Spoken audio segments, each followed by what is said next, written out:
ഇത് കണ്ണൂർ തളിപ്പറമ്പ് സ്വദേശിനി ഷാഹിന. കാസർഗോഡ് തൃക്കരിപ്പൂർ സ്വദേശിയായ ഫസിലുൽ റഹ്മാൻ എന്ന യുവാവിനെയാണ് ഷാഹിന വിവാഹം കഴിച്ചിട്ടുള്ളത്. ഷാഹിന ഭർത്താവുമായി ചേർന്ന് നടത്തുന്ന ബിസിനസ് നല്ല രീതിയിൽ മുന്നോട്ട് പോയിക്കൊണ്ടിരിക്കുകയായിരുന്നു. രണ്ടുപേരും വളരെ കഷ്ടപ്പെട്ട് തന്നെയാണ് ഈ നിലയിലേക്ക് എത്തിയിട്ടുള്ളത്. പക്ഷേ ഇവരുടെ ബിസിനസ് വളരും തോറും കേരള പോലീസിന് പണി കൂടുകയാണെന്ന് മാത്രം. ഇനി സംഭവത്തിലേക്ക് വരാം. ഒരു ദിവസം വീട്ടിൽ വെറുതെ ഇരിക്കുമ്പോഴാണ് ഷാഹിന ഭർത്താവിനോട് നമുക്ക് ലുലുമാൾ വരെ ഒന്ന് പോയാലോ എന്ന് ചോദിക്കുന്നത്. അങ്ങനെയാണെങ്കിൽ നമുക്ക് കോഴിക്കോട് ലുലുമാളിലേക്ക് പോകാമെന്ന് ഭർത്താവ് ഫസിലുൽ റഹ്മാനും പറഞ്ഞു. അങ്ങനെ കഴിഞ്ഞ 26-ന് അവർ ലുലുമാൾ കാണാനായി എത്തി. രണ്ടുപേരും കൂടി മാൾ മുഴുവൻ കറങ്ങി നടക്കുകയായിരുന്നു. അതിനിടയിലാണ് ഷാഹിന ഭർത്താവിനോട് ഒന്ന് നിസ്കരിച്ചു വരാമെന്ന് പറയുന്നത്. തുടർന്ന് ലുലുമാളിനകത്തു തന്നെയുള്ള നിസ്കാരമുറിയിലേക്ക് രണ്ടുപേരും പോയി. തുടർന്ന് ഭർത്താവിനെ പുറത്തു നിർത്തിക്കൊണ്ട് ഷാഹിന അകത്തു കയറി. ഷാഹിന അകത്തു കയറിയ അതേസമയം തന്നെ അവിടെ ഒരു കൈക്കുഞ്ഞുമായി ഒരു യുവതിയും നിസ്കരിക്കാൻ എത്തിയിരുന്നു. ആ യുവതി കുഞ്ഞിനെ ഒരു ഷോളിൽ പൊതിഞ്ഞ് അവിടെ കിടത്തിയതിനു ശേഷമാണ് നിസ്കരിക്കാനായി തുടങ്ങുന്നത്.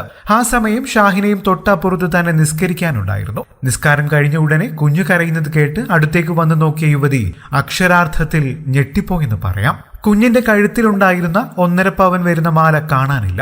തുടർന്ന് നോക്കിയപ്പോഴാണ് തന്റെ തൊട്ടടുത്തിരുന്ന് നിസ്കരിച്ച യുവതിയും കാണാനില്ല എന്ന് മനസ്സിലാകുന്നത്. തുടർന്ന് ഉടൻ തന്നെ യുവതി വിവരം സെക്യൂരിറ്റി വിഭാഗത്തെ അറിയിക്കുകയായിരുന്നു. നിസ്കാരമുറിയിലും പുറത്തുമുള്ള എല്ലാ CCTV ക്യാമറകളും പരിശോധിച്ചു. അപ്പോഴാണ് ഷാഹിന നിസ്കാരമുറിയിലേക്ക് കയറി പോകുന്നതും തിരികെ ധൃതിയിൽ ഓടിപ്പോകുന്നതും കാണുന്നത്.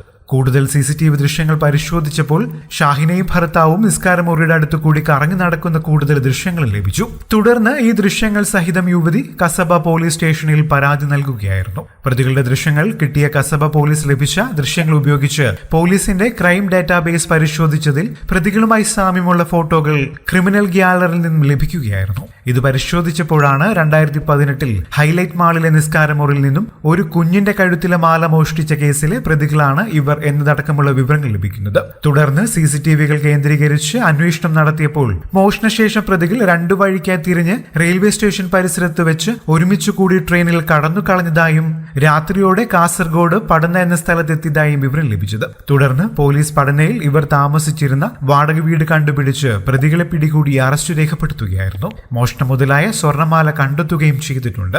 എന്തുതന്നെയായാലും രണ്ടുപേരുടെയും ബിസിനസ് ആശയത്തിന് കേരള പോലീസ് പൂട്ടിട്ടിരിക്കുകയാണ്. കൂടുതൽ വാർത്തകളും വിശേഷങ്ങളും അറിയാൻ ഈ ചാനൽ സബ്സ്ക്രൈബ് ചെയ്യാനും മറക്കില്ലേ. നന്ദി.